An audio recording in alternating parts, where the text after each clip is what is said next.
الحمد لله وحده والصلاة والسلام على من لا نبي بعده أما بعد فقد قال الله تبارك وتعالى في كلامه المجيد وفرقانه الحميد بعد أعوذ بالله من الشيطان الرجيم قد أفلح المؤمنون الذين هم في صلاتهم خاشعون وقال تبارك وتعالى حافظوا على الصلوات والصلاة الوسطى وقوموا لله قانتين وقال سبحانه وتعالى فويل للمصلين الذين هم عن صلاتهم ساهون وعن أبي هريرة رضي الله تعالى عنه عن النبي صلى الله عليه وسلم أنه قال إن أول ما يحاسب به العبد يوم القيامة من عمله صلاته فإن صلحت فقد أفلح وأنجح وإن فسدت فقد خاب وخسر رواه الترمذي। সম্মানিত দিনী ভাইরা, আজকের আলোচনার বিষয়বস্তু হলো সালাতের বা নামাজের সবচেয়ে বড়, সবচেয়ে কমন ত্রুটি ভুল কোনটা, এই বিষয়ে। যে ভুলটা সালাতের সবচেয়ে বড় ভুল, যে বিষয়টা সালাতের সবচাইতে কমন ভুল, গণহারে কমবেশ সকলেই এই ভুলে আক্রান্ত আমরা, সেই ভুলটা কি? সালাতের সবচেয়ে বড় সমস্যাটা কোন জায়গায়, সেটার বিষয়ে আমরা আলোচনা করার চেষ্টা করবো আজকে ইনশাআল্লাহ বিদিল্লাহ ওয়া মা তৌফিক ইল্লা বিল্লাহ। প্রথম কথা হলো, মুমিনের জীবনের সবচেয়ে গুরুত্বপূর্ণ কাজ হলো সালাহ। মুমিনের জীবনের সবচেয়ে গুরুত্বপূর্ণ কাজ হলো কি? সালাহ, নামাজ। এর চাইতে গুরুত্বপূর্ণ কোনো কাজ ইমানের পরে আর ইমানদারের জন্য নাই। কিয়ামতের ময়দানে আল্লাহ সুবহানাহু ওয়া তাআলা, সুনানে তিরমিজির হাদিসে আসছে যে আল্লাহ সুবহানাহু ওয়া তাআলা সর্বপ্রথম বান্দার যে হিসাবটা নেবেন সেটা হলো কিসের? নামাজের। নামাজের সবচেয়ে গুরুত্বপূর্ণ বিষয়ের হিসাব সবকিছুর আগে নেওয়া হয়।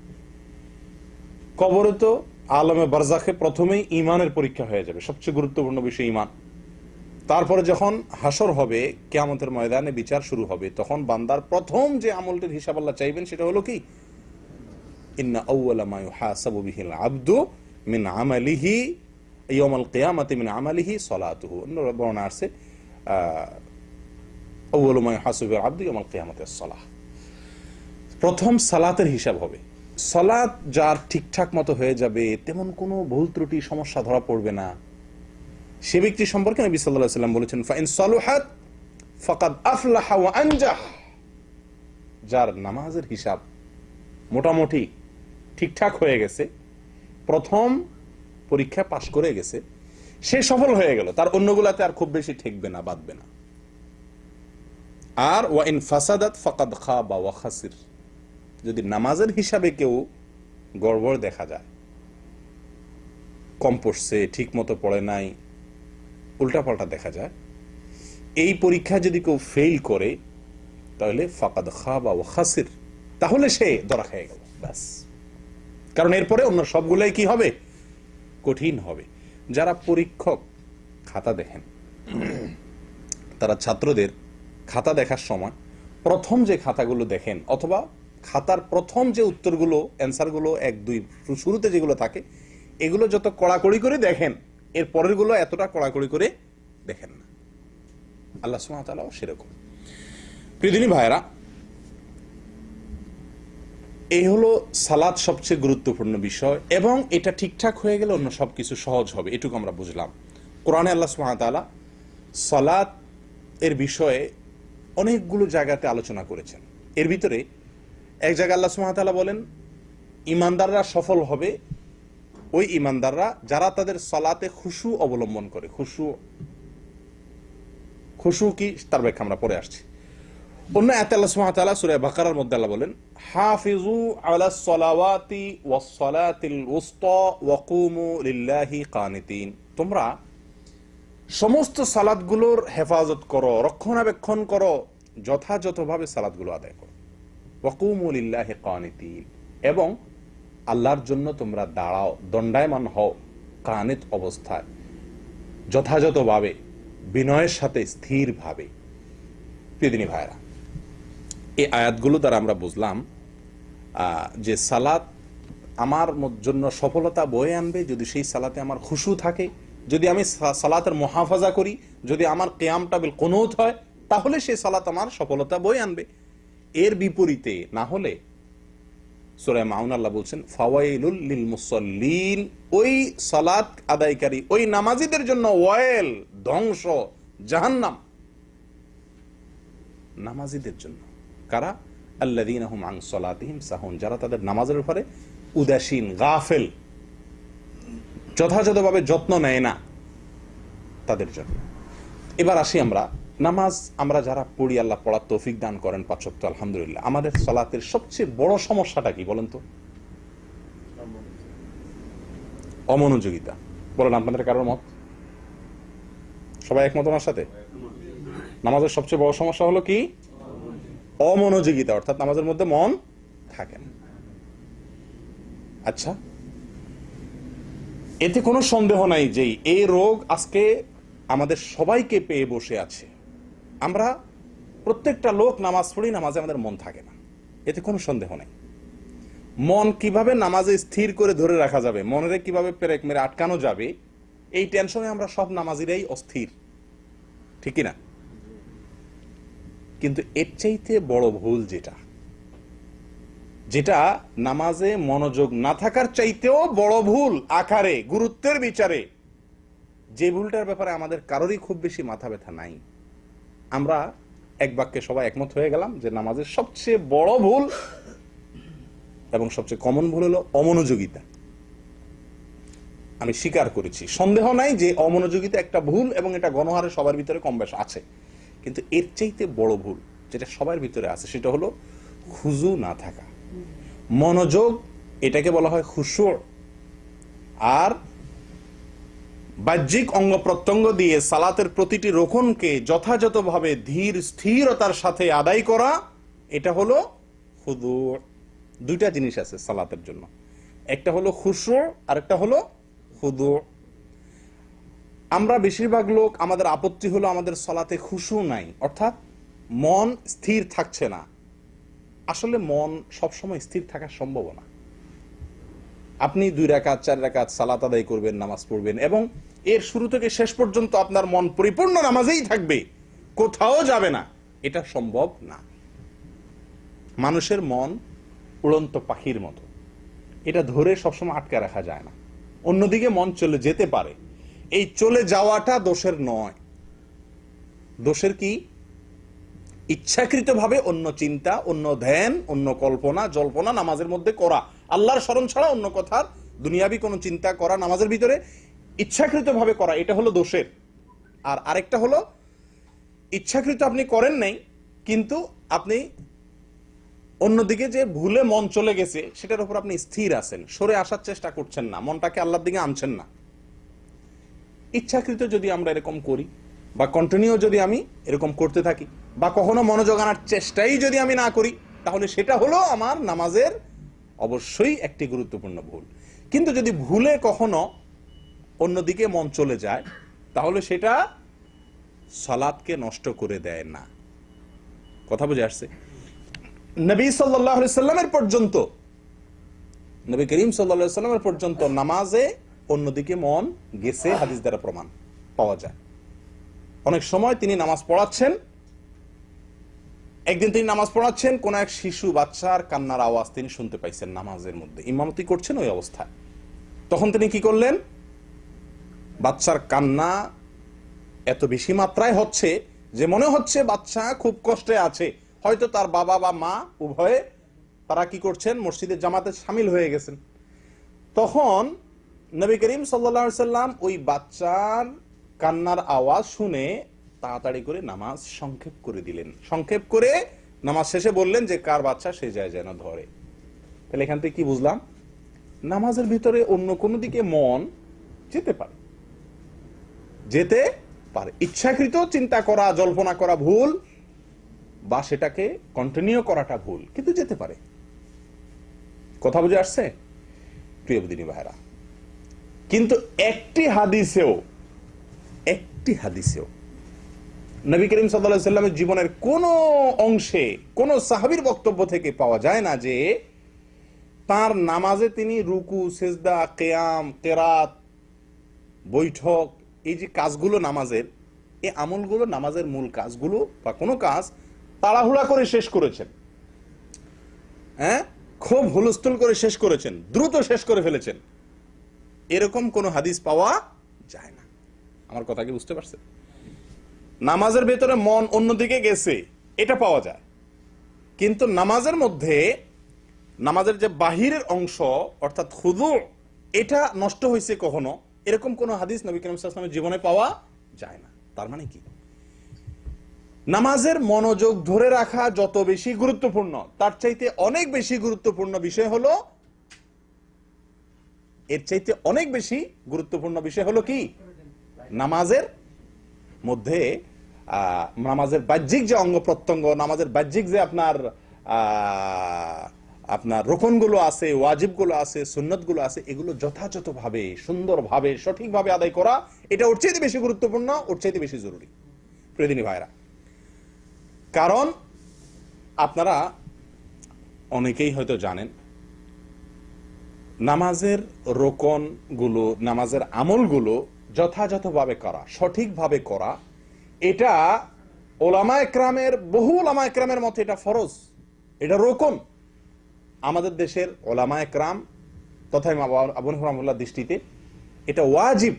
ওয়াজিব আর ফরজ খুব বেশি একটা বেশ কম না। ওয়াজিব মানেও আবশ্যক, ফরজ মানেও জরুরি, খুব বেশি বেশ কম নাই। যাই হোক প্রিয়দিনী ভাইরা, এই যে সালাত এবং এই সালাতের ধীরস্থিরতা, খুজু, আস্তে আস্তে রুকু, আস্তে আস্তে সেজদা, আস্তে আস্তে দাঁড়ানো, ধীরে ধীরে কেরাত পড়া, এই কাজগুলোকে ধীর স্থিরতার সাথে করা, এটা আজ সোনার হরিণ হয়ে গেছে। কি বলেন আপনারা? মসজিদে মুসল্লিরা এত দ্রুত নামাজ পড়ে। আমি ব্যক্তিগতভাবে আমার একটা চারিত্রিক দোষ আছে, স্বভাবগত একটা ত্রুটি আছে, সেটা হলো আমি খুব তাড়াহুড়া স্বভাবের মানুষ। কাজ করি তাড়াহুড়া করি, কথা বলি তাড়াহুড়া করি। আমি 2 মিনিটে যে কথা বলি অনেকে 5 মিনিটে সে কথা বলতে পারে না। চেষ্টা করি আস্তে আস্তে বলার, কিন্তু অভ্যাস হলো একটু বেশি চালু, অতিরিক্ত তাড়াহুড়া করার স্বভাব। তো আমি চিন্তা করলাম যে আমার মতো তড়িৎ স্বভাবের লোক মসজিদে আমি খেয়াল করে দেখছি যে আমি 2 রাকাত নামাজ পড়তে পড়তে অনেকের 2 রাকাত শেষ হইয়া বাইরে হয়ে যায় মানুষ। মসজিদের 80% লোক খালি হয়ে যায় আমার 2 রাকাত সালাম ফেরানোর আগে। আমি যে খুব ধীরে ধীরে পড়ি তা তো না, আমিও তো এ রোগের রোগী কম বেশ, আল্লাহ মাফ করেন, কিন্তু অন্যরা দেখি আমার চাইতে আরো বড় রোগী। তাহলে এই যে নামাজের ব্যাপারে ধীরস্থিরতা অবলম্বন করা, এটা কি সুন্নত না মুস্তাহাব না ফরজ না ওয়াজিব? কি বলেন? জরুরি না করলে ভালো, না করলে নেই? আমার কথা কি বুঝতে পারছেন? দুইটা জিনিস, একটা হলো আপনারা একটা আপত্তি তুলছেন এবং সারা দুনিয়ার নামাজি ভাইদের একটা আপত্তি, সারা পুরুষ মহিলা, বড় ছোট, বৃদ্ধ যুবক, সবার একটাই অভিযোগ নামাজ সম্পর্কে সবচেয়ে গণহারে, সেটা হলো যে ভাই নামাজে মনোযোগ থাকে না, ধ্যান থাকে না। আমরা এটা নিয়ে সবচেয়ে বেশি টেনশন করি। অথচ নামাজে মনোযোগ যদি কোনো দিকে চলে যায়, পৃথিবীর কোনো আলেমের মতে নামাজ হবে না এরকম না। হ্যাঁ, আপনার মোটেই মন নাই, নিয়তি নামাজের দিকে নাই, অন্য কোনো ধান্দা, সেটা ভিন্ন কথা। কিন্তু নামাজের মধ্যে অন্য কোনো দিকে হঠাৎ করে মন চলে গেছে, অন্য কথা মাথা চলে আসছে, আপনি আবার ফিরে নামাজের দিকে মনকে নিয়ে আসছেন, আপনার নামাজ হবে না এরকম কোনো কথা পৃথিবীর কোনো আলেম বলেন না। কিন্তু আপনার রুকুটা ঠিক মতো হয় নাই, আপনার সেজদাটা ঠিক মতো হয় নাই, সেজদা থেকে উঠাটা ঠিক মতো হয় নাই, রুকু থেকে দাঁড়ানোটা ঠিক মতো হয় নাই, সারা দুনিয়ার ওলামাদের মতে আপনার সালাত হয়নি। আমি কি বুঝাতে পারছি? তাহলে সালাতের যেই ভুলটা আমাদের সবাইর হয়, অথচ এটা নিয়ে আমাদের তেমন কোনো মাথা ব্যথা নাই, এটা নিয়ে আমাদের কেন টেনশন? সবাই ওই মনোযোগ নিয়ে আসি, ঠিক আছে আপনি মনোযোগের চেষ্টা করেন, কিন্তু আপনি যেই ভুলটা হলে নামাজই হবে না, বাতিল হয়ে যাবে, সেই ভুলটা আমাদের ভিতর অহরহ হচ্ছে। এ বিষয়ে আমাদের সাবধান হওয়া দরকার কি দরকার না বলেন? ফাওয়াইলুল লিল মুসাল্লিন আল্লাযীনা হুম আন সালাতিহিম সাহুন, এই আয়াতের ব্যাখ্যায় তাফসীর ইবনে কাসিরে ইমাম ইবনে কাসির রাহিমাহুল্লাহ তিনি বলেন, এর অর্থ হলো ইম্মা আন ওয়াক্তিহাল আউয়াল ফায়ুআখিরুনাহা ইলা আখিরিহি দাইমান আও গালিবান ওয়া ইম্মা আন আদাইহা বিআরকানিহা ওয়া শুরুতিহা আলাল ওয়াজহিল মা'মুরি বিহি। অর্থাৎ আল্লাহ বলছেন ওই সকল নামাজীদের জন্য ওয়াইল, বেনামাজি না। বেনামাজি তো হিসাবের খাতাই নাই, আল্লাহ মাফ করে করতে ঠিকানাই জাহান্নাম, ইল্লা মান রাহিমা রাব্বি। নামাজি ব্যক্তি যারা, এদের ভিতরে যারা নামাজের ভিতরে গাফলতি করে, যাদের নামাজের ভিতরে উদাসীনতা আছে, মনোযোগ নাই এবং দেহযোগ নাই, মনোযোগ নাই দেহযোগ নাই, সঠিকভাবে সালাত আদায় করে না, গাফলতি করে, এক কথায় সালাতের বিষয়ে অযত্নশীল যারা, এই লোকগুলোর জন্য ওয়েল, জাহান্নাম, ধ্বংস। তাফসীর ইবনে কাসির বলে যে এর মানে হলো দুই ভাবে অমনোযোগের কথা হতে পারে। এক হলো দেরি করে সালাত আদায় করে সব সময়, ফজরের সালাত 7টা বাজে উঠা পড়ে, অথবা টাইমের ভিতরেই পড়ে কিন্তু একদম শেষ হতে পড়ে, অবহেলা করে।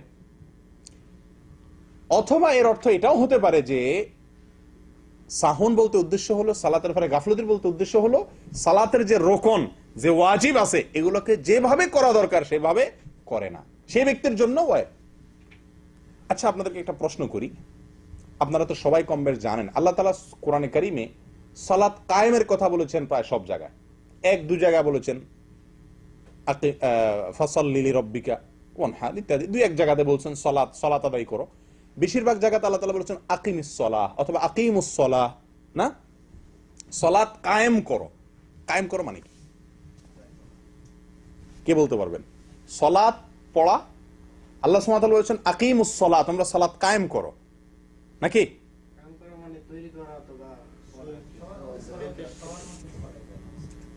সমাজের মধ্যে ছড়ায়া দেওয়া, একটা ব্যাখ্যা পাইলাম। আর কোনো ব্যাখ্যা? কায়েম করো মানে কি? সালাত কায়েম করো মানে কি? সবাইকে সালাতের তাকিদ দেওয়া, একই কথা, কাছাকাছি হইল। প্রতিষ্ঠা, কিভাবে প্রতিষ্ঠা হতে পারে? সবাইকে নিয়ে সালাত কায়েম করবে। মাশাআল্লাহ, আপনারা তো বড় বড় মুফাসসিররা আছে দেখা যায়, এখানে তো অনেক তাফসীর জানে, এরকম মানুষ, কোরআনের ব্যাখ্যা জানা লোক আছে, মাশাআল্লাহ, এটা ভালো কথা, সৌভাগ্যের কথা। দেখুন ভাই, সালাত কায়েমের দুইটা ব্যাখ্যা আমাদের সমাজে প্রচলিত আছে, দুইটাই ভুল। এর একটা হলো, অনেকে মনে করেন সালাত কায়েম করা বলতে যেটা ভাই বলছেন যে সবাইকে নিয়ে ডেকে ডুকে সালাত পড়তে হবে, একা একা না। এটা কায়েমের একটা অংশ, ঠিক আছে, এটা কায়েমের মূল ব্যাখ্যা না। আবার অনেকে বলেন সালাত কায়েম বলতে অর্ডার দিয়ে সামাজিকভাবে, রাষ্ট্রীয়ভাবে এটাকে প্রতিষ্ঠা করতে হবে, শুধু একা একা পড়লে হবে না।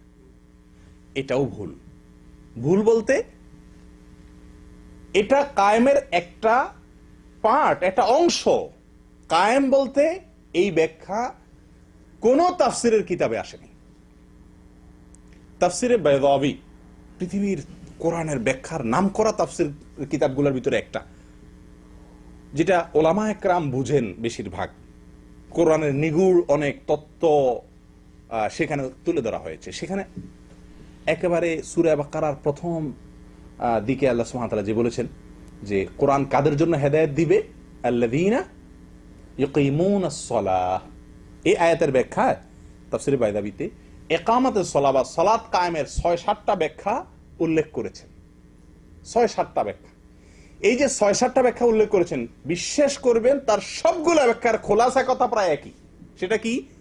সালাত কায়েম করা বলতে উদ্দেশ্য হলো আয় আদা উহা বিহুকুকিহা, সালাতের সমস্ত হক আদায় করে সালাত আদায় করা।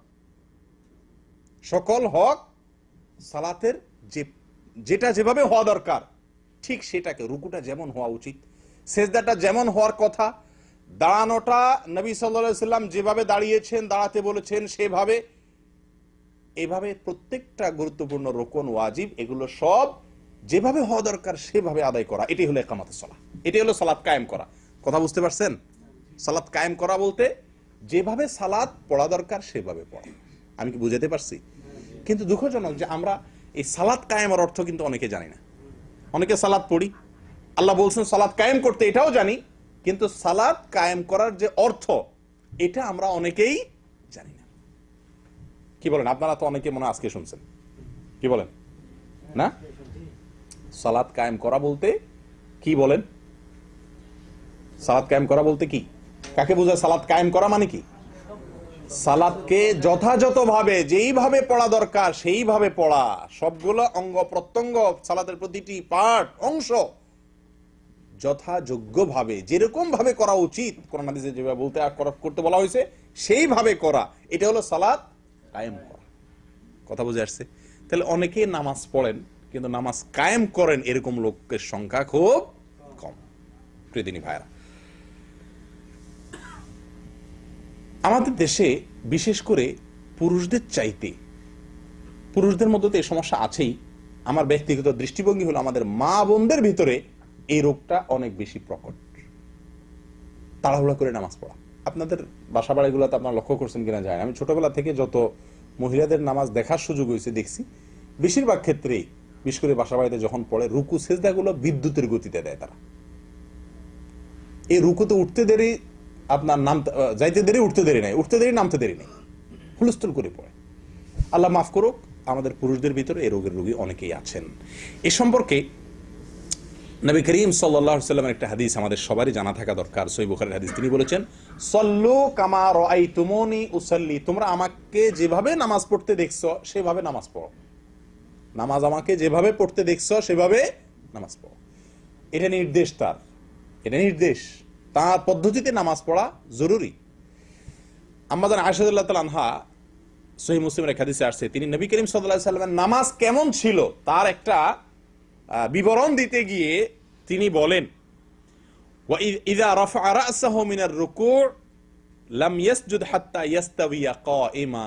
নবী সাল্লাল্লাহু আলাইহি ওয়াসাল্লাম রুকু থেকে যখন উঠতেন, রুকু থেকে যখন মাথা উঠাতেন, তখন যতক্ষণ পর্যন্ত তিনি সোজা হয়ে না দাঁড়াতেন, একেবারে স্টিল সোজা হয়ে না দাঁড়াতেন, ততক্ষণ পর্যন্ত সেজদায় যেতেন না। রুকু থেকে যখন উঠতেন তিনি একেবারে সোজা হয়ে টান টান হয়ে দাঁড়ানোর আগ পর্যন্ত তিনি কি করতেন না? সেজদায় যেতেন না। এবং ওয়াকানা ইযা রাফা রা'সাহু মিনাস সিজদাহ লাম ইয়াসজুদ হাত্তা ইয়াস্তাওয়িয়া জালিসা। যখন সেজদা থেকে উঠে তিনি বসতেন, সেজদা থেকে মাথা উঠায় বসতেন, টান টান সোজা হয়ে বসার আগ পর্যন্ত আবার সেজদায় যেতেন না। প্রিয় ভাইরা, আমরা কয়জন ভাই আমাদের নামাজগুলো এভাবে করি? একটু আমাদের নামাজের সাথে একটু মিলাই। রুকু থেকে উঠে একেবারে টান টান সোজা হয়ে স্থির হয়ে কিছু সময় দাঁড়িয়ে তারপরে সেজদায় যাওয়া, সেজদা গিয়ে ধীরে স্থিরতার সাথে সেজদা শেষ করে উঠে সোজা হয়ে বসে কিছু সময় অপেক্ষা করে তারপর আবার সেজদায় যাওয়া। এরকম ধীর স্থির গতিতে আমরা কয়জন মানুষ নামাজ পড়ি? প্রিয় বন্ধুগণ, এই ছিল নবী সাল্লাল্লাহু আলাইহি ওয়াসাল্লামের নামাজ। সালাতের ভিতরে এই যে তাড়াহুড়ো করা, হুলস্থুল করা, সঠিকভাবে আদায় না করা, এটা সালাতকে নষ্ট করে দেয়। আবারও বলছি, এটা সালাতকে নষ্ট করে দেয়, এর ফলে সালাত আদায় হয় না। আপনি সূরা ফাতিহা না পড়লে যেরকম নামাজ হয় না, কেউ যদি রুকু একটা না দেয় নামাজ হবে? সেজদা না দিলে একটা নামাজ হবে? 4 রাকাতের নামাজ 3 রাকাত পড়লে হবে? ঠিক একইভাবে কেউ সব ঠিক করছে, 4 রাকাতই পড়ছে, রুকু একটাই দিছে, সেজদা 2টাই দিছে, সূরা ফাতিহাও পড়ছে, সবই ঠিক আছে তার, কিন্তু লোকটা রুকু সেজদা উঠা বসা প্রত্যেকটা আমলে তাড়াহুড়ো করছে। যে তাড়াহুড়োটা সালাতের যে ইতমিনান বা তামানিনা, সালাতের যে ধীরস্থিরতা যেটা জরুরি, সেই কাজটি হয় নাই। কি বলেন, এই লোকটা সালাত হইছে না হয় নাই? হবে না, কারণ সে সালাতের জরুরি একটি আমল ছেড়ে দিছে, তামানিনা, ধীরস্থিরতা। প্রিয় বন্ধুগণ, এ সম্পর্কে মৌলিক 2টি হাদিস আছে যেটি আমাদের অনেকেরই আশা করতে পারি আমরা হয়তো আগে শুনছি, আবারও নতুন করে শুনলে হয়তো আমাদের বিবেকগুলোকে নতুন করে ভাবতে সাহায্য করবে। মৌলিকভাবে 2টি হাদিস, এর ভিতরে একটি হাদিস হলো মুসনাদে আহমদের এবং আরো অন্য হাদিসের কিতাবে আসছে। আবু কাতাদা রাদিয়াল্লাহু তাআলা আনহু বলেছেন, নবী করিম সাল্লাল্লাহু আলাইহি ওয়াসাল্লাম ইরশাদ করেছেন, আসওয়া আন-নাসি সারিকাতান আল্লাযী ইয়াসরিকু মিন সালাতিহি। মানুষের মধ্যে সবচেয়ে নিকৃষ্ট চোর ওই ব্যক্তি যে ব্যক্তি তার নামাজে চুরি করে, নামাজ চুরি করে যে ব্যক্তি। আপনারা তো জীবনে বহু চোরের কথা শুনছেন, টাকা চোর, পয়সা চোর, স্বর্ণ চোর, গরু চোর, হাঁস চোর, মুরগি চোর, এই যত রকমের চোরের কথা শুনছেন দুনিয়াতে, এর ভিতরে সবচাইতে নিকৃষ্টতম চোর, নবী সাল্লাল্লাহু আলাইহি ওয়াসাল্লামের ভাষা সবচাইতে খারাপ চোর, চোরদের মধ্যে সবচেয়ে খারাপ চোর, গরু চোরের চাইতেও খারাপ কে? যে নামাজে চুরি করে। সাহাবীগণ জিজ্ঞাসা করলেন, ক্বালু ইয়া রাসূলুল্লাহ ওয়া কাইফা ইয়াসরিকু মিন সালাতিহি, মানুষ কিভাবে তার নামাজে চুরি করে, নামাজ চুরি কিভাবে করে, নামাজ চুরি করার জিনিস নাকি? টাকা পয়সা চুরি, স্বর্ণ চুরি, গরু চুরি, হাঁস চুরি, মুরগি চুরি, এগুলো তো বুঝে আসে, নিয়ে গেল। নামাজের চুরি কিভাবে জিজ্ঞাসা করা হলো। নবী সাল্লাল্লাহু আলাইহি ওয়াসাল্লাম বলেন, নামাজের চুরি হলো লা ইয়াতিম্মু রুকুআহা ওয়ালা সুজুদাহা। নামাজের চুরি হলো রুকু ঠিক মতো করে না, সেজদা ঠিক মতো করে না, এটা হলো নামাজের চুরি।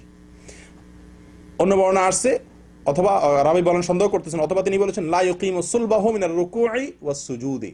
রুকু থেকে উঠে, সেজদা থেকে উঠে পিঠ সোজা করে দাঁড়ায় না, বসে না, এটা হলো নামাজের চুরি। প্রিয় বন্ধুগণ, এই হাদিস থেকে কি বুঝলাম? চুরি একটা খারাপ কাজ, একটা হারাম কাজ। চুরির ভিতরে আবার সবচেয়ে খারাপ চুরি বানাইছেন নবী করিম সাল্লাল্লাহু আলাইহি ওয়াসাল্লাম। সবচেয়ে খারাপ চুরি বলে অভিহিত করেছেন যে ব্যক্তি নামাজের মধ্যে রুকু সেজদা ঠিক মতো করে না, ওই ব্যক্তিকে সবচেয়ে খারাপ চোর বলা হয়েছে তাকে। প্রিয় বন্ধুগণ, তাহলে আমরা মোটামুটি বহু লোকই মনে হয় এই চোরের খাতা নাম উঠে যাবে এই কারণে। কি বলেন? আপনি হাঁস চুরি করেন না, মুরগি চুরি করেন না, ডিম চুরি করেন না, চাল চুরি করেন না, গম চুরি করেন না, ধান চুরি করেন না, পয়সা চুরি করেন না, মাশাআল্লাহ আপনি কোনো কিছুই চুরি করেন না, আলহামদুলিল্লাহ আপনার একটা ভালো চরিত্র আছে, কিন্তু আপনি বড় চোর। কোনো কিছু চুরি না করেও বড় চোরের খাতায় আপনার নাম লেখা আছে, কারণ আপনি রুকু ঠিক মতো করছেন না, সেজদা ঠিক মতো করছেন না। কি বলেন ভাই? জিনিসটা ভাবার বিষয় কিনা, চিন্তা করার কিনা? গণহারে মসজিদগুলোতে মানুষ দেখবেন বিদ্যুতের গতিতে নামাজ পড়ে, বিদ্যুতের গতিতে। এক রাকাত নামাজ পড়তে 1 মিনিট টাইমও লাগে না, 60 সেকেন্ড টাইমও লাগে না। অথচ সহিভাবে, যথাযথভাবে যদি আপনি নামাজ আদায় করতে চান, 1 রাকাত নামাজে একেবারে না হইলেও তো 1.5 মিনিট সময় লাগার কথা, সেখানে 1 মিনিটও লাগে না, 1-1.5 মিনিটে 2 রাকাত শেষ। এরকম হয় কি হয় না? আল্লাহ হেফাজত করে। প্রিয় বন্ধুগণ, এই একটা হাদিস আমরা শুনলাম। তাহলে নামাজের ভিতরে যারা ধীরস্থিরতা অবলম্বন করে না, তাড়াহুড়ো করে, যথাযথভাবে রুকু সিজদা করে না, এরা কোনো কিছু চুরি না করেও সবচাইতে বড় চোর। কোনো কিছু চুরি না করেও সবচেয়ে বড় চোরের খাতায় নাম লেখা। দ্বিতীয় নম্বর হাদিসটা শুনেন, যেটি আমাদের অনেকের জন্য অনেক বিশাল বড় শিক্ষার বিষয়। বুখারী এবং মুসলিমে একযোগে বর্ণনা করেছেন হাদিসটি। আবু হুরায়রা রাদিয়াল্লাহু তাআলা বর্ণনা করেছেন যে নবী সাল্লাল্লাহু আলাইহি সাল্লাম মসজিদে নববীতে প্রবেশ করলেন, এরপরে আরেকটা লোক তার পিছে পিছে ঢুকলেন, ঢুকে লোকটি সালাত আদায় করলেন। মসজিদে ঢুকে তিনি নামাজ পড়লেন। নামাজ পড়ার পরে তিনি নবী করিম সাল্লাল্লাহু আলাইহি সাল্লামের কাছে আসছেন, এসে সালাম দিলেন। নবী করিম সাল্লাল্লাহু আলাইহি সাল্লাম সালামের জবাব দিলেন। জবাব দিয়ে এরপরে তাকে বললেন, ইরজি ফাসাল্লি ফাইন্নাকা লাম তুসাল্লি। সালামের জবাব দিয়ে বললেন, ইরজি ফাসাল্লি ফাইন্নাকা লাম তুসাল্লি, যাও তুমি আবার নামাজ পড়ো, কারণ তুমি নামাজ পড়ো নাই। এতক্ষণ যা করছো এটা নামাজ পড়া বলে না, এটাকে নামাজ হয়ই নেই, তোমার নামাজ হয়ই নেই, না পড়ার মতো। তুমি নামাজ পড়ো নাই এটা বলেন না যে তোমার নামাজ পুরোপুরি সঠিক হয় নাই, কিছু হয়েছে এরকম না। বলছেন যে ফাইন্নাকা লাম তুসাল্লি, তুমি নামাজ পড়োই নি, এটা নামাজই না, আবার পড়ো। লোকটা চলে গেছেন, যে আবার পড়লেন, পড়ে এসে আবার সালাম দিলেন, আসসালামু আলাইকুম। নবী সাল্লাল্লাহু আলাইহি ওয়াসাল্লাম জবাব দিলেন, ওয়ালাইকুম আসসালাম। এরপরে তিনি বললেন যে আবারও একই কথা বললেন, ইরজি ফাসাল্লি ফাইন্নাকা লাম তুসাল্লি, যাও আবার নামাজ পড়ো, কারণ তুমি নামাজ পড়ো নাই। রাসূল নামাজ পড়ছে, এটা কি নামাজই বলছেন না নবী সাল্লাল্লাহু আলাইহি ওয়াসাল্লাম? সারা জীবন পড়ছি এরকম নামাজ আমরা অনেকে। ওই লোকটা আবার চলে গেলেন, আবার পড়ে আসলেন, 3 বার তিনি নামাজ পড়লেন, 3 বার তাকে নবী সাল্লাল্লাহু আলাইহি ওয়াসাল্লাম নামাজ পড়ালেন। লোকটা এবার 3 নম্বর বার পড়ে শেষ করে এসে সালাম দেওয়ার পরে যখন নবী করিম সাল্লাল্লাহু আলাইহি ওয়াসাল্লাম তাকে একই কথা বললেন, তখন লোকটা বললেন, ওয়াল্লাযী বা'আসাকা বিল হক, হে রাসূল, যে আল্লাহ আপনাকে সত্য নিয়ে পাঠিয়েছেন, দুনিয়াতে নবী হিসেবে পাঠিয়েছেন, তার নামে শপথ করছি, মা উহসিনু গায়রা হাযা, আমি এর চাইতে ভালো আর নামাজ তো জানি না ইয়া রাসূলুল্লাহ, ফাআল্লিমনি, তো আমাকে শিক্ষা দিন কিভাবে নামাজ পড়ব। নবী করিম সাল্লাল্লাহু আলাইহি ওয়াসাল্লাম তখন তাকে নামাজ শিখালেন। কিভাবে শিখালেন দেখেন, তিনি বলছেন যে ইযা কুমতা ইলা সলাতি ফাকাব্বির, যখন তুমি নামাজ পড়তে দাঁড়াবে প্রথমে আল্লাহু আকবার বলে তাকবীর বলো, সুম্মা ক্রা মা তায়াসসারা মাআকা মিনাল কুরআন, এরপরে কোরআনের যেটুকু পারো, 2 আয়াত 4 আয়াত 6 আয়াত 10 আয়াত 1 সূরা 2 সূরা যতটুকু সম্ভব হয়, সূরা ফাতিহার পরে অন্য সূরা তেলাওয়াত করো, সূরা ফাতিহা পড়ো, অন্য সূরার সাথে পড়ো। সুম্মার কা, সুম্মার কা, এরপরে তুমি রুকুতে যাও। কেরাত শেষ করলা, এরপরে রুকুতে যাও। হাত্তা তাতমাইন্না রাকিআন, তিনি বলেন নাই রুকুতে যাও এরপরে উঠো, না, রুকুতে যাও বলে আরেকটা কথা যোগ করছেন। বোঝা গেছে এটা না হলে রুকু হবে না। কি কথা যোগ করছেন? বলছেন হাত্তা তাতমাইন্না রাকিআন, যতক্ষণ পর্যন্ত রুকুতে গিয়ে স্থির না হও, রানিয়ে না, রুকুতে গেলা, রুকুতে যায় স্থির না হও, ততক্ষণ পর্যন্ত তুমি রুকু করতে হবে। গেলাম আর উঠে গেলাম হলো না, যে আমাকে স্থির হয়ে অপেক্ষা করতে হবে। ফোকাহে কেরাম বলেন কমপক্ষে একবার সুবহান রাব্বিয়াল আযীম বা সুবহানাল্লাহ স্বাভাবিকভাবে ভালোভাবে পড়ার মতো সময় কমপক্ষে থাকতে হবে। কথা বুঝে আসছে? এরপর নবী করিম সাল্লাল্লাহু আলাইহি ওয়াসাল্লাম তাকে বলেন সুম্মারফা হাত্তা তা'তাদিলা কাইমান, লক্ষ্য করবেন উনি বলেন না রুকু থেকে উঠো এরপর সিজদা যাও, না, আমরা তো উঠি এবং সিজদা যাই না। এরকম করলে নামাজ হবে না, নামাজ হয় না ভাই।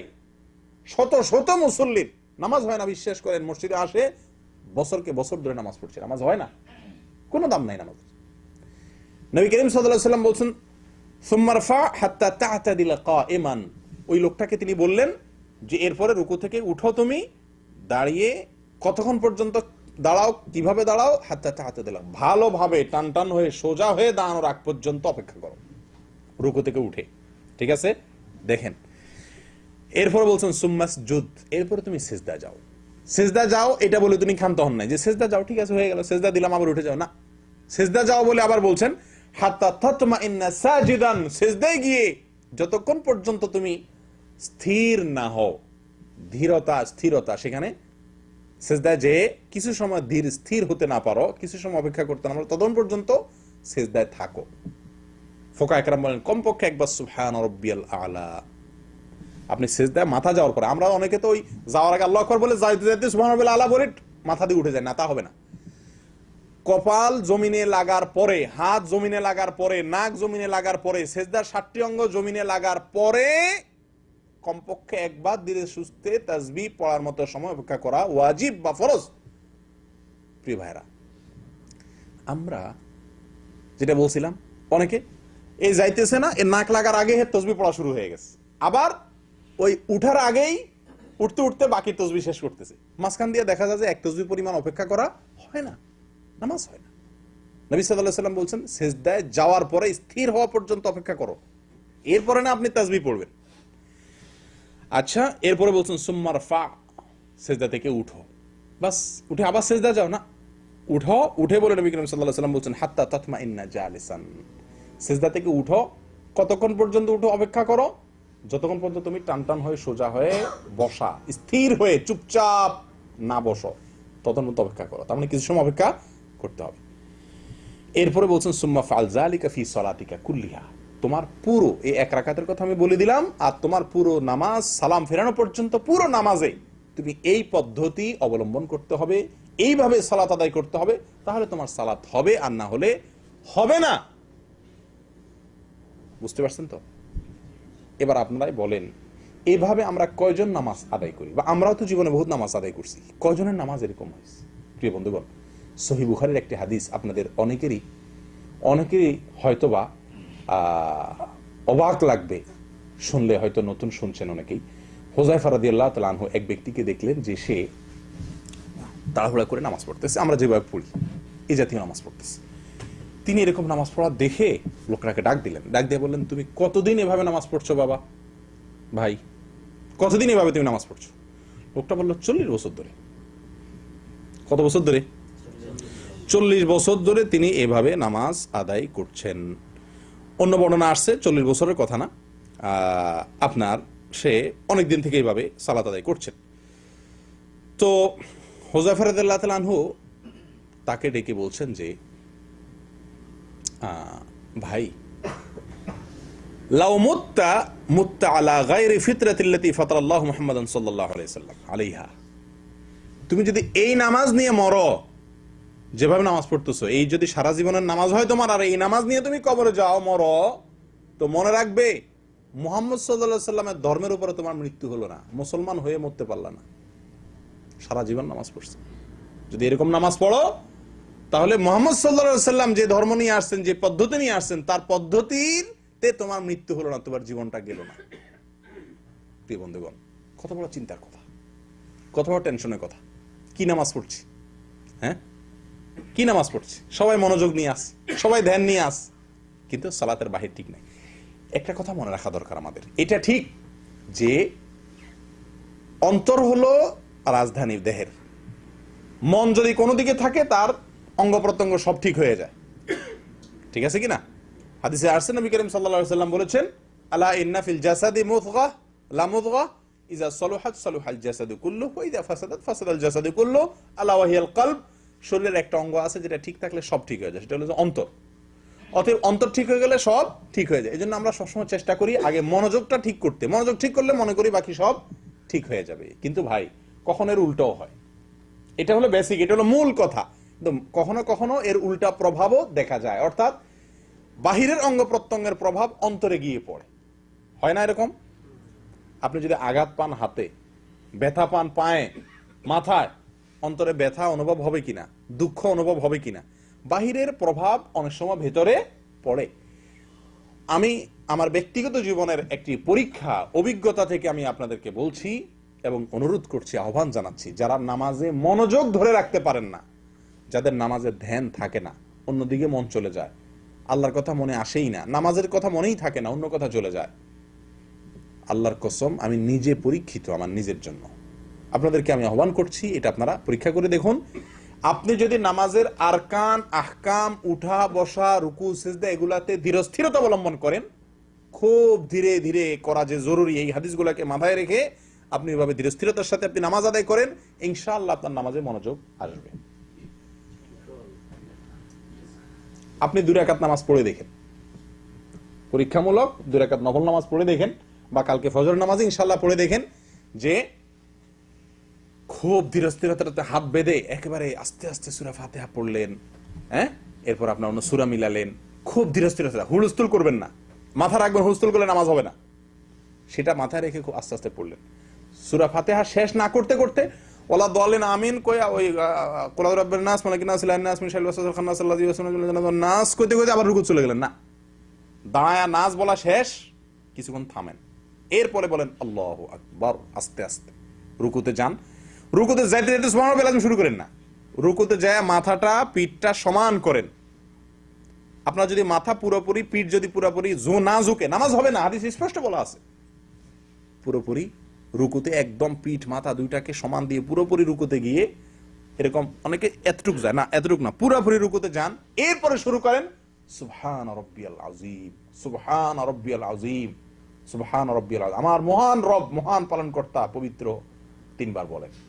এরপরে সামি আল্লাহু লিমান হামিদা আস্তে আস্তে বলে উঠে দাঁড়ান, একদম সোজা হয়ে দাঁড়ান, 2 সেকেন্ড অপেক্ষা করেন, এরপরে আল্লাহু আকবার বলে রুকুতে যান।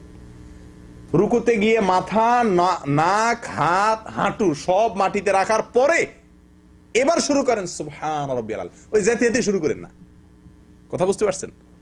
আমরা চিন্তা করি যে টাইমটা নষ্ট করে লাভ কি, যেতে যেতেই শুরু করি, না, ওইটা পড়ার সময় তো সেজদার পরে, সেজদার তাসবিহ তো সেজদায় গিয়ে পড়তে হবে, রুকু তাসবিহ তো রুকুতে গিয়ে পড়তে হবে, আপনি পথে পড়লে তো হবে না।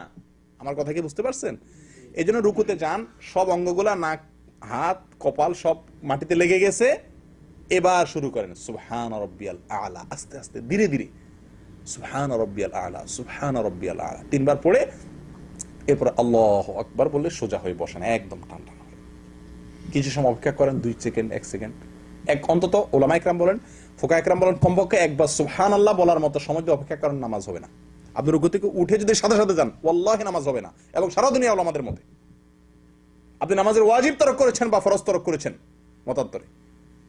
আর রুকু থেকেও যদি একইভাবে রুকু থেকে উঠেই সাথে সাথে চলে গেলেন, নামাজ হবে না, উঠে আপনাকে সোজা হয়ে দাঁড়াতে হবে।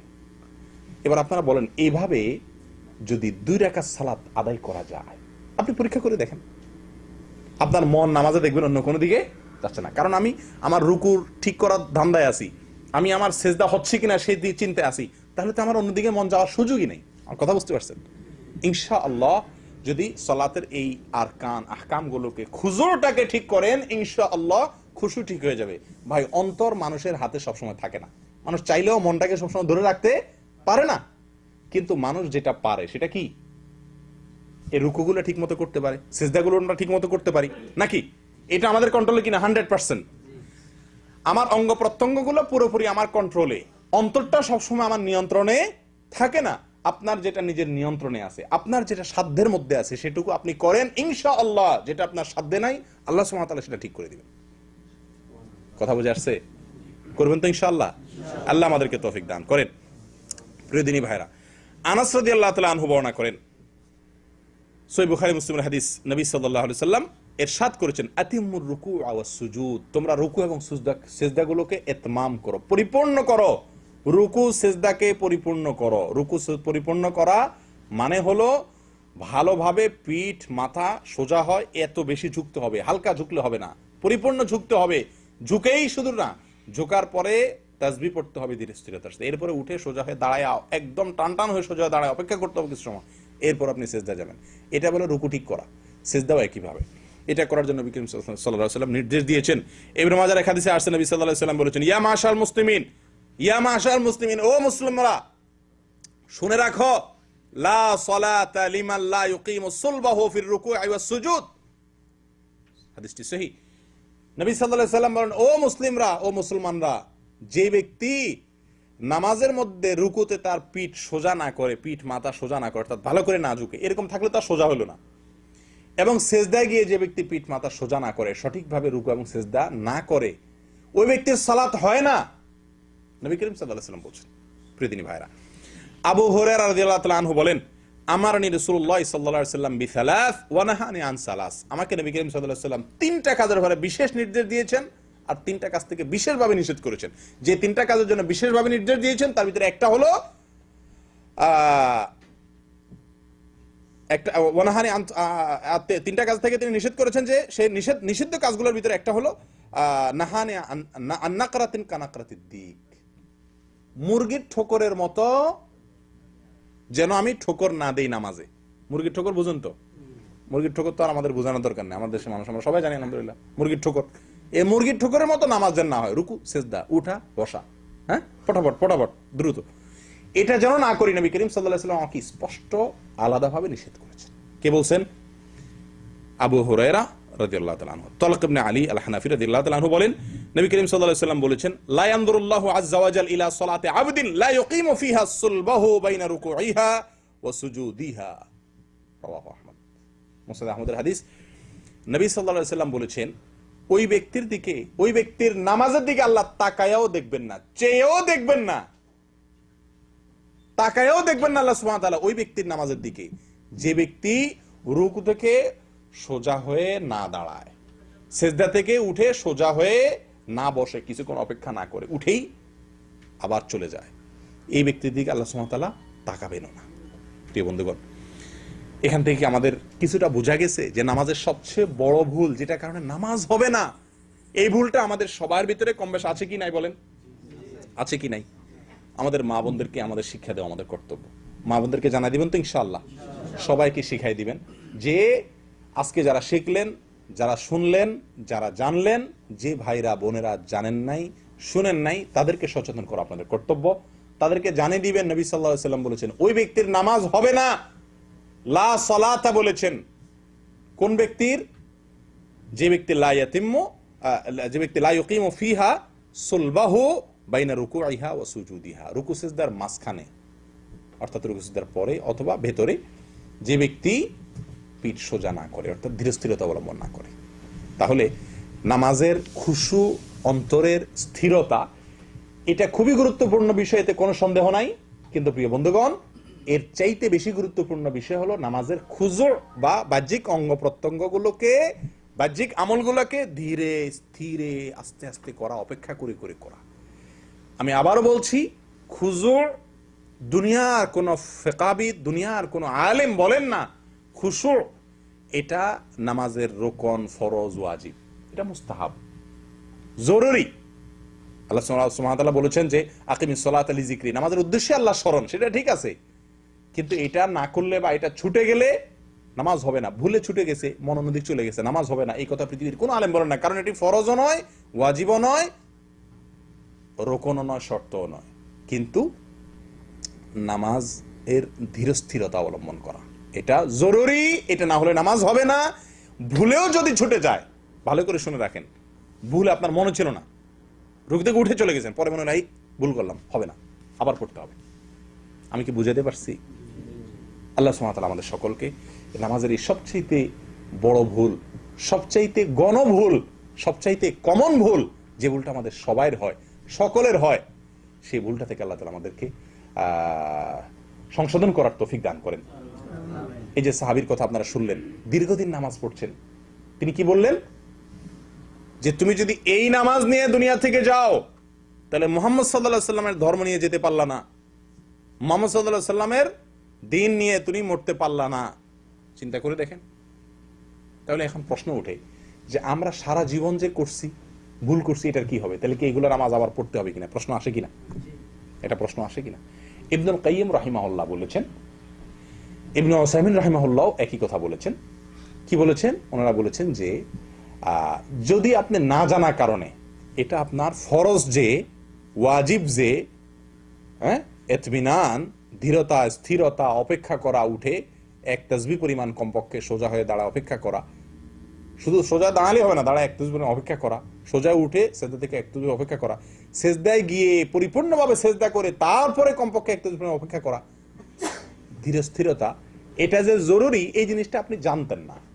এটা যদি হয় তাহলে আশা করা যায় আপনি তওবা করলে আল্লাহ তাআলা পিছের গুলো মাফ করবেন। তবে এখন জানার পর থেকে আপনি, আর যদি ভুল হয় তাহলে আপনার এটা মাফ নাই। আমি কি বুঝাতে পারছি? কিন্তু আরেকটা সমস্যা দেখা দেয়, সেটা হলো আমাদের দেশে অনেক ইমাম সাহেব, বা এখানেও আছে অনেক ইমাম সাহেব, এমন বিদ্যুৎ গতিতে নামাজ পড়ে, বিশেষ করে রমজান মাসে বা রমজানের বাইরেও দেখা যায় যে আপনার এত দ্রুত নামাজ পড়ে যে আপনার এতক্ষণ যে আলোচনা শুনলেন সে আলোচনার আলোকে নামাজটা হয় না। এরকম আছে না অনেক ইমাম নামাজ পড়ে? এরকম যদি ইমাম নামাজ পড়ে তাহলে তার পিছনে নামাজ পড়লে কি নামাজ হবে কিনা, এটা আরেকটা প্রশ্ন, ঠিক কিনা?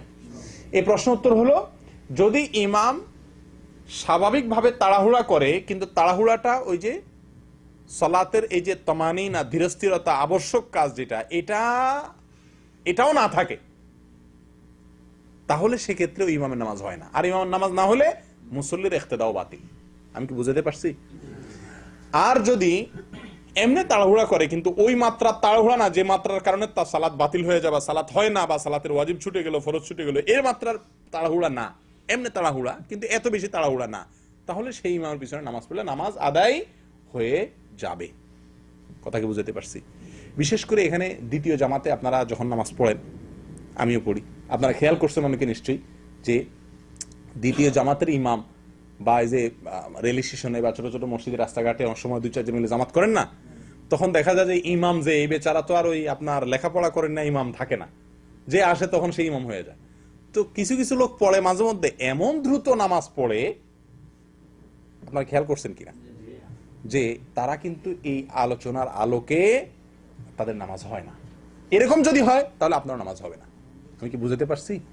আল্লাহ তাআলা আমাদেরকে সংশোধনের তৌফিক দান করুন। আমি আহ্বান করব আপনাদেরকে এই মেসেজটুকু, এই বিষয়টুকু আপনারা অন্যদের কাছে পৌঁছে দিবেন, মা বোনদের কাছে পৌঁছে দিবেন, যে ধীরস্থিরতা, নামাজের ভেতরে ধীরস্থিরতা, এটা নামাজের জরুরি কাজ। মনে থাকবে ইনশাআল্লাহ? নামাজের ভেতরে ধীরস্থিরতা অবলম্বন করা নামাজের জরুরি কাজ। এটা তরকারির লবণ নয়, এটা তরকারির পানি, এটা তরকারির তরকারি। তরকারি রান্না করতে লবণ যদি না দেন খাওয়ার মতো হবে না, কিন্তু পেট ভরবে, কষ্ট মষ্ট করে ঢুকে পেট ভরান যাবো নাকি? নামাজের ভিতরে মনোযোগ নাই, মন অন্যদিক গেছে, লবণ ছাড়া নামাজ হলো আর কি, নামাজটা এমন জুতের হলো না। কিন্তু যদি আপনার কি হয়, যদি আপনি নামাজের রোকনগুলা, রুকু সিজদাগুলো ঠিক মতো না করেন, তাহলে আপনার তরকারিই নেই। তরকারি না থাকলে সালান হবে কিভাবে? কথা বুঝে আসছে? এদিকটা লক্ষ্য করতে হবে। আল্লাহ তাআলা আমাদেরকে তৌফিক দান করেন। জাযাকুমুল্লাহ ওয়া আখিরু দাওয়ানা আলহামদুলিল্লাহি রাব্বিল আলামিন। জি, কোনো প্রশ্ন থাকলে